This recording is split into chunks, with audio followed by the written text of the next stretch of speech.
I'll cook dinner tonight, my husband said with a smile, coming home earlier than usual. It was eerie.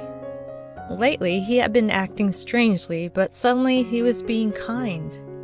Look, you're pregnant and must be going through a lot. Even though I'm busy, I should do some housework too, he said cheerfully as he put on his apron. I shouldn't doubt my husband's good intentions, but I couldn't help it. I tried to ignore my suspicions and took a bite of the curry he served. As soon as I did, I collapsed in pain.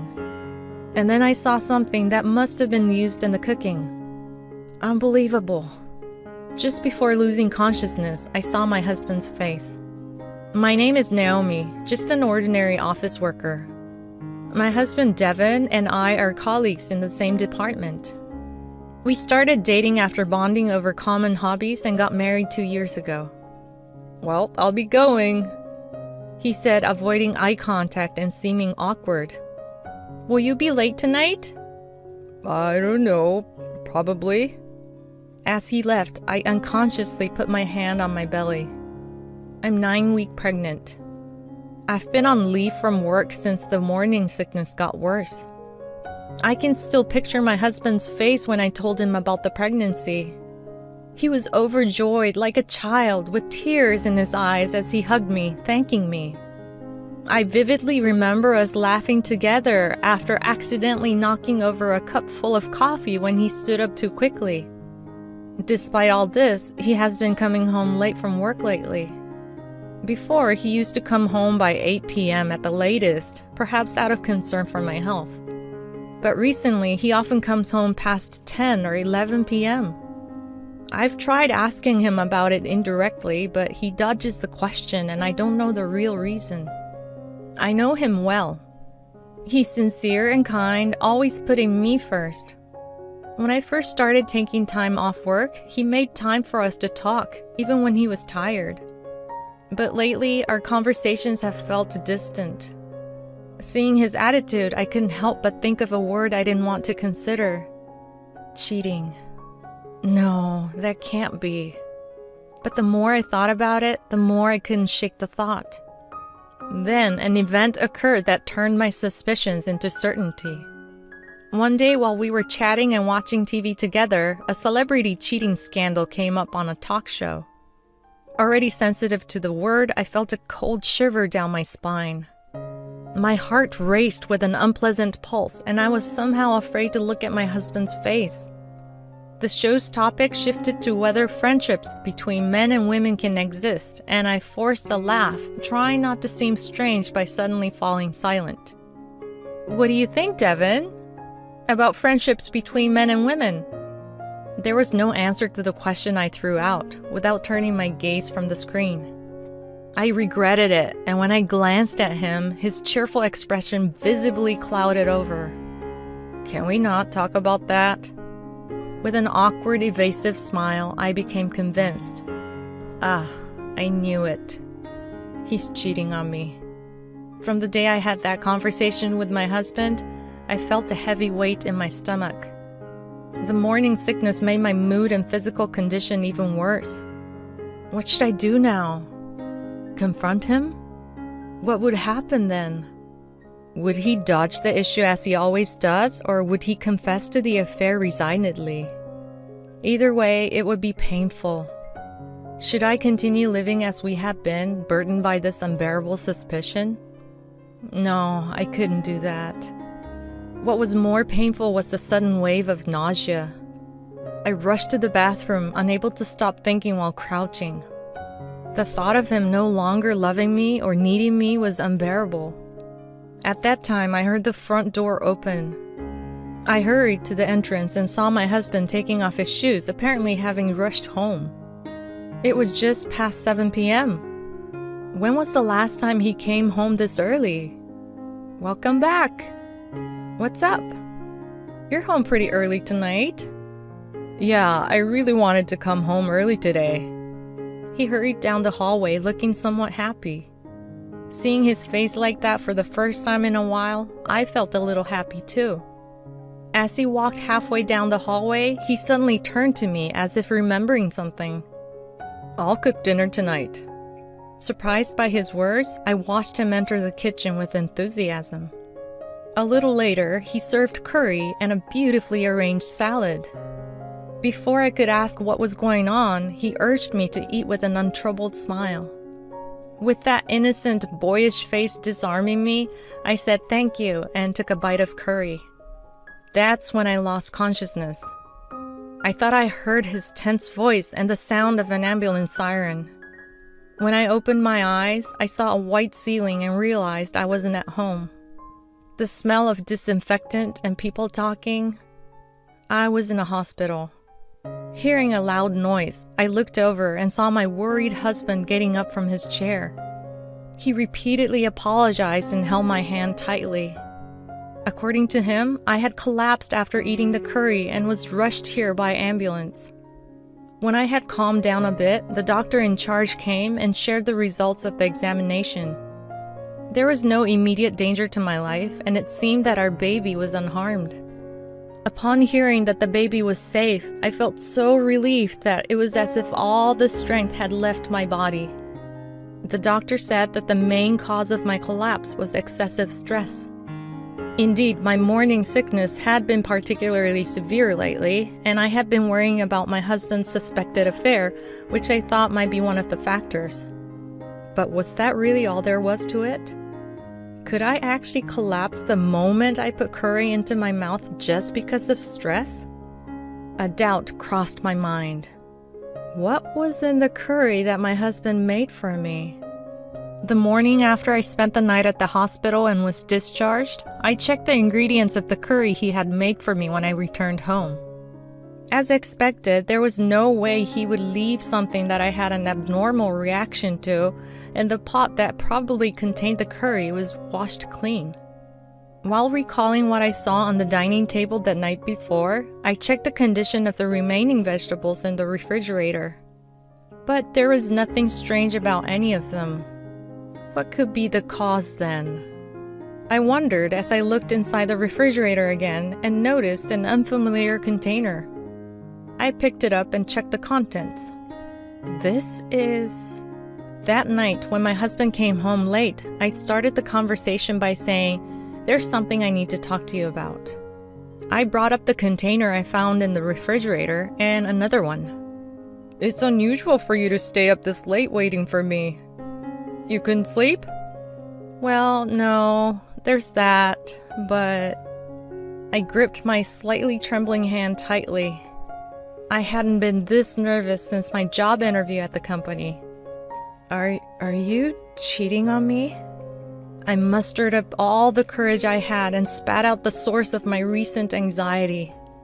The pathetic, trembling words faded away, and silence filled the room. The sound of the clock's hands moving seemed strangely loud. "Huh?" With a surprised look on his face, my husband let out a dumbfounded voice. In conclusion, my husband's infidelity turned out to be my groundless worry. Actually, he hesitantly told me the story, which went like this. Before I went on maternity leave, I had a good relationship with a female coworker named Melissa. Every day, she would ask my husband for help with work or for explanations of things she didn't understand for various reasons. That's why he couldn't go home even when he wanted to. "She's your friend, right? I can't refuse her, and it's hard for me to talk to you about it, too." So that's what was happening. Realizing that it wasn't an affair, I felt relieved from the bottom of my heart. At the same time, my dissatisfaction with Melissa began to bubble up. Since we were doing the same job, of course we would help each other out as coworkers. But it seemed unreasonable to manipulate people for one's own convenience every day and night. Moreover, it seemed strange that she had so much work to do that she had to work overtime every day. Even when I was still working with her, she had this tendency. At first, she would be relaxed, saying, "This is no big deal," but when the deadline approached, she would cry for help. Apparently, her attitude hasn't changed even now. I'm sorry for worrying you, my husband said with a smile, trying to comfort me. I felt so happy with his kindness that I wanted to cry. Then I suddenly remembered the container and took it out. And one more thing, what's this about? That. I got it from her the other day. Melissa had apparently asked him for help with work as usual on the day he got it. But Naomi's not feeling well today, so I'm sorry. Oh, really? That's too bad. She then said, "Oh, I have something nice for you," and took something out to hand over. It was this container. The contents appeared to be homemade curry roux. It's true, I have been surprised to hear that she was into organic products, disliking preservatives and sweeteners, and even making her own soap in addition to cooking and baking.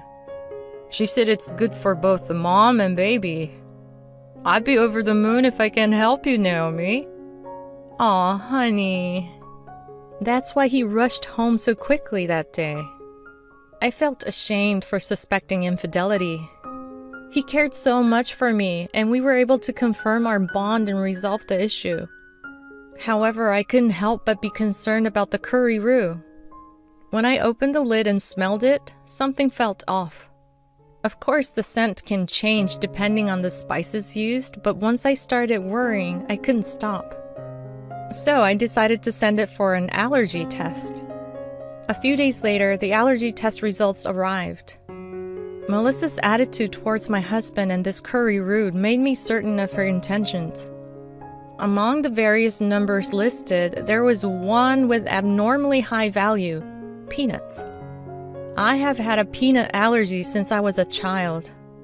I once ate peanuts as a child, and my throat swelled up so much that I had difficulty breathing, and I had to be taken to the hospital.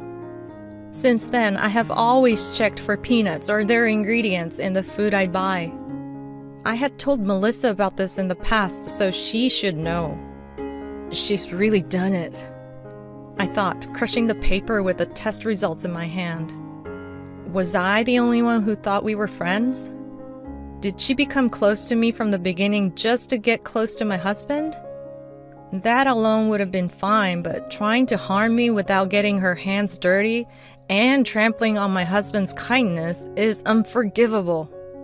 What welled up in me was not sadness or fear, but intense anger. I crumpled up the paper with all my strength and threw it into the trash can with a roar. "If you're going to do this to me, I'll get you back. I'll return the favor twice over." A few days after that resolution, in the middle of a peaceful afternoon, a shrill intercom tone, followed by the sound of someone violently pounding on the front door, ripped through the air. Knowing who the person at the door was, I smirked and pressed the intercom's respond button. "Yes, who is it?" "Hey, Naomi, what the hell is this?" As expected, Melissa was there, her face pale and panting, interrupting my words. "What are you talking about?" I asked innocently, and she slammed some documents against the intercom camera. "What the hell is this claim for damages? What have I done?" It seemed she had only read the title and not the contents. Did she even remember what she had done? "Oh, you don't remember? I guess I'll have to remind you then." I played the audio from the voice recorder I had been holding up to the intercom's microphone. "Why did you suddenly call me here?" Actually, there's something I wanted to tell you." From the voice recorder, the voices of my husband and Melissa could be heard. I could tell that she was holding her breath as she listened. "Oh? What is it?" "I'm getting nervous." "Actually, it's a bit hard to say, but..." "You can tell me anything." "I like you." "Huh?" After a brief silence, she changed her tone and asked, "Really?" My husband replied in a serious tone, "Yes." He somehow managed to say the lines we had thought up together, even though he sounded somewhat theatrical. When that was over and there was a brief silence, Melissa's voice, whispering, "I'm so happy," could be heard. But I'm with Naomi now, so I can't be with you. My husband seemed to turn on his heel after saying that was all he wanted to say. From a short distance away, her voice called out, "Wait!" The sound of her high heels hurriedly clacking could be heard. "I have a good idea," she said. "You remember the curry roux I gave you before, right? Use that." "I don't see what you're getting at. What do you mean?" "Naomi apparently has a severe peanut allergy. I heard she had a terrible experience as a child, so if you put that in the cooking and have her eat it, it could send her to the hospital. And if things go really well..." At that moment, a shrill voice from the intercom speaker drowned out the recorded voice. With a demonic expression on her face, Melissa pounded on the door, demanding, "Open the door!" Watching her with cool eyes, I thought, what a nuisance to the neighbors. Having decided to counterattack her, I told my husband everything that had happened. He was enraged, and I told him the elaborate revenge scenario that I had devised. Then, as planned, I had my husband play a trick on Melissa, and we obtained solid evidence of what she had done. We immediately went to a lawyer we knew and had a letter of settlement negotiation sent. That letter arrived at her place today. Finally giving up on getting the door opened, she spat out her anger with a rough breath. "Don't you feel ashamed doing such a cowardly thing behind my back? Don't mess with me. I'm just returning the favor. You're the one who started it." "Shut up. I've always hated that part of you. You stole my Devon right out from under me. You bitch." Well, I don't care what a woman who forces such a thing on my husband says. My unyielding attitude seemed to add fuel to the fire, and her voice grew even louder. "Just so you know, I never considered you a friend. Besides, a woman like you doesn't deserve him. Your ugly face is so embarrassing to look at." Ignoring her continuous results, I calmly called the police. As the neighbors who had heard the commotion watched, Melissa was taken away by the police officers who arrived shortly after. I went to the hospital again just to be sure, and there were indeed no abnormalities found in either me or the baby. Furthermore, it turned out that my collapse was not due to an allergic reaction, but to stress. If the timing had been slightly off, I might have ended up eating that curry. If that had happened, things might have been much worse. The thought sent shivers down my spine. After that, Melissa was fired from her job. Due to the commotion she caused by coming all the way to my house, her misdeeds spread throughout the company, and she is now said to be living a lonely life surrounded by whispers of her bad reputation. As for me, I safely gave birth to a healthy baby boy and returned to work. Now my husband, our baby, and I are living happily together.